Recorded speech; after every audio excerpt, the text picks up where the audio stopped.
When you think of Donald Trump's cabinet, two things come to mind. The first is the Fox propaganda outlet. It is where most of his cabinet secretaries have come from because Donald Trump doesn't care about anyone's ability to actually do their job. He just wants people who will kiss his ass. And of course, tied to that is their incompetence. The second thing that comes to mind when you think of Donald Trump's cabinet. And those two things together are what created the latest and most humiliating story to come out of Donald Trump's administration about his inability to read.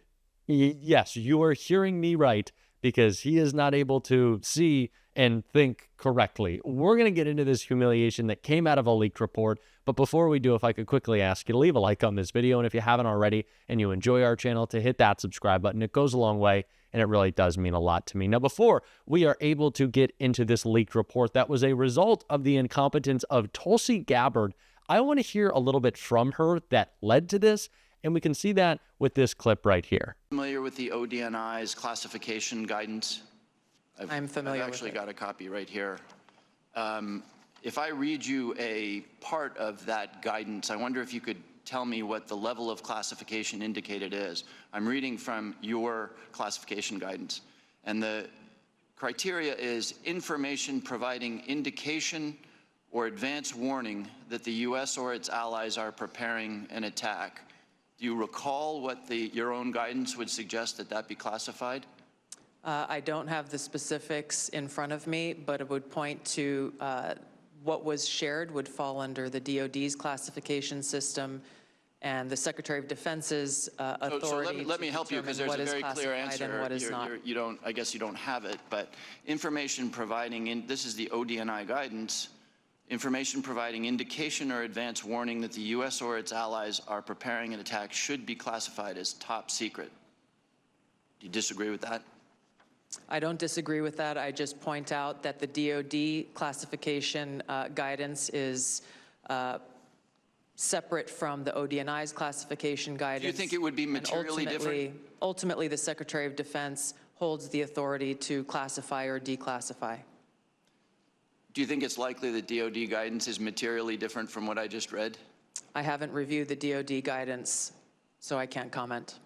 Tulsi Gabbard has made it clear that she doesn't understand how to do her job, and she also doesn't really seem to care about it all that much. She has no care, no worries about the classified materials that keep Americans safe. That's why she was texting war plans with Pete Hegseth. That's why she couldn't answer for her use of Signal, her use of her personal phone. This is an administration that does not care to do their jobs. Again, that is not what they were brought in here to do.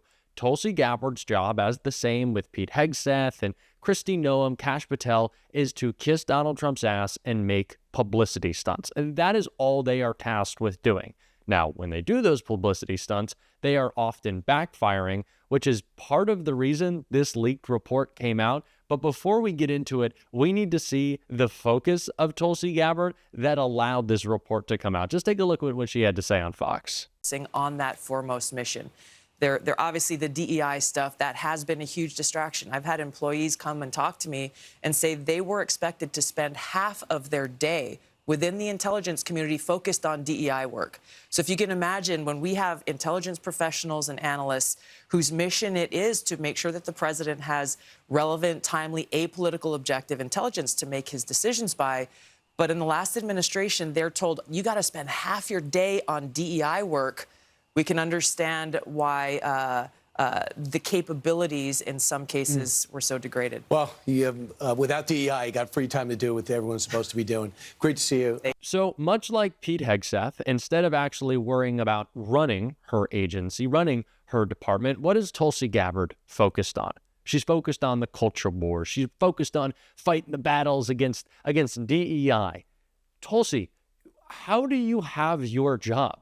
There is no meritocracy in the Trump administration. That was demonstrated from day one. These are not people who are qualified, especially not qualified to be dealing with classified information, and they continue to prove that over again and again. And I wanted to check out those two clips because they show exactly why a report out of Tulsi Gabbard's office, which just went public, is humiliating Donald Trump, not only because of how unqualified everyone in this administration is, including the president, but how little they care about protecting classified information. And that all came together with this report, which is really going to make you laugh. Gabbard wants Fox hosts to feed Trump top secret intel because he doesn't read. Director of National Security Tulsi Gabbard wants to turn Donald Trump's daily intel briefings into Fox News type broadcasts because he doesn't read.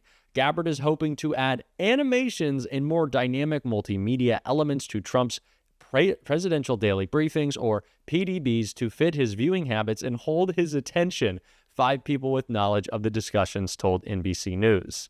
Gabbard also reportedly consulted with current and former intelligence officials on bringing in a Fox News producer and host to reshape the PDBs, which are usually text and image-based for national security reasons, to deliver intel in broadcast form. NBC News reported that the process could involve granting the Fox News team security clearance to access classified information. The problem with Trump is that he doesn't read, one source said. He's on broadcast all the time. However, in a statement to NBC News, White House spokesperson Davis Ingold blasted the report as libelous garbage from unnamed sources. He added, Donald Trump has assembled a world-class intelligence team who is constantly communicating with and receiving real-time updates on all pressing national security issues. Echoing Ingold's remarks, Director of National Intelligence Press Secretary Olivia Coleman said, this so-called reporting is laughable, absurd, and flat-out false. In true fake news fashion, NBC is publishing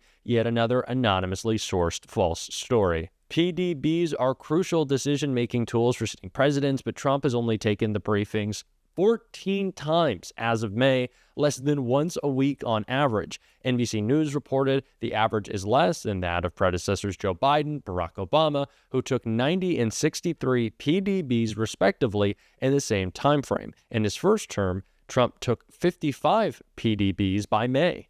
In Trump's first term, his PDB also changed to a one-paged outline that was presented verbally by intelligence officials twice a week, according to former CIA officer John Holgerson's book, Getting to Know the President, Intelligence Briefings of Presidential Candidates and President-Elect 1952 to 2016. At one point then, Vice President Mike Pence reportedly told intelligence briefers to lean forward on maps to help Trump engage, according to the book.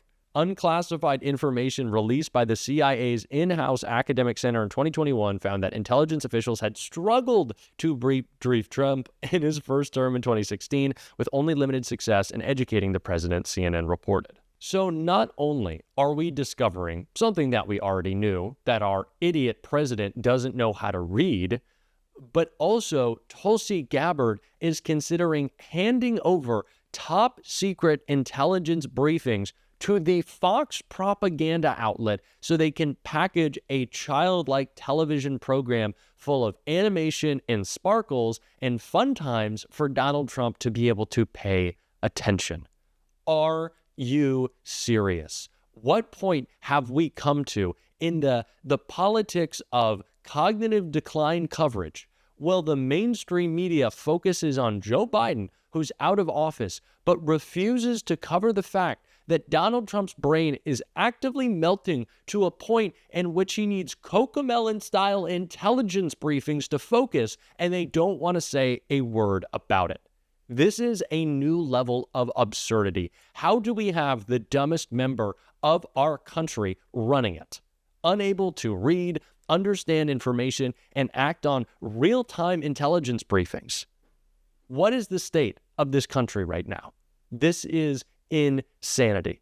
And I don't even think I've given the proper freak out to the fact that we're just like, what, giving information to Fox now? Jesse Waters gets state secrets because he can keep Trump's attention? This is absurd, especially with the latest very shocking and disturbing scandal from Tulsi Gabbard that Senator Jon Ossoff called out right here.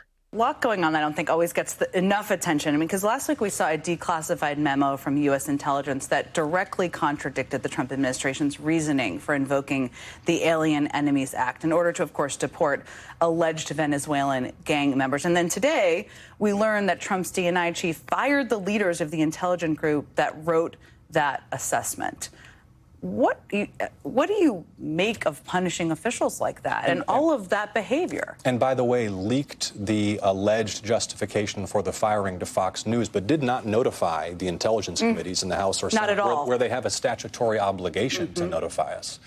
You know, and this raises the obvious concern that senior intelligence analysts may face retaliation for issuing good faith analysis. That's their job, to call balls and strikes, to take the available intelligence that's been collected and render the very best, most objective analysis possible, that they may face retaliation where their analysis, their findings are not helpful to the administration's policy objectives, or perhaps reveal false statements that the administration has made in court. And if that is what's happening here, and there's a lot of reason to suspect it is, that chills intelligence analysis throughout the entire intelligence community, which then deprives policymakers of access to accurate information. That's how mistakes are made. That's how our country can make serious geopolitical and national security mistakes, when the intelligence products we're receiving are not down the middle, but instead crafted to curry favor with the administration. The last thing I'd say on this is Tulsi Gabbard, when she came before us testifying to take the job as Director of National Intelligence, her whole thing was depoliticizing the intelligence community. And if she's done this to punish analysis that she or the president didn't like, well, you can rest assured that we on the intelligence community are going to put very tough questions to her under oath about this. Everything that we do in this country at this point, it seems like is in service to our baby of a president. How are we doing this? How is this the state of things? How are decisions made about the biggest economy in the world based on the whims of one man? How are firing and hiring decisions made in our most important agencies based on who hurt Donald Trump's feelings with the truth? What have we allowed to happen? And at the same time, you have equally emotionally stunted members of Congress and the Republican side refusing to call him out because they are so terrified and so tragically sad that they have to hold on to their power to feel any sort of meaning in their life.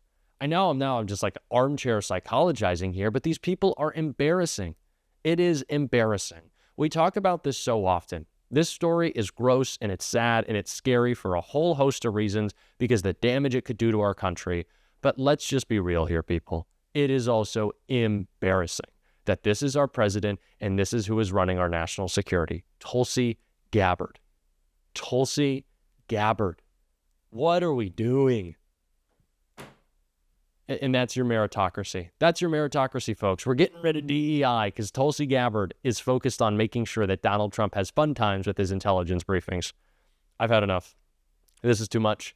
We're going to keep calling it out, though. And if you want to support that, as always, you can hit that subscribe button, leave a like on this video, and if you stuck around to the end, you can drop a blue heart in the comments. And you can also drop a taco if you want to. I've been seeing a lot of those lately. And until next time, I'll see you soon.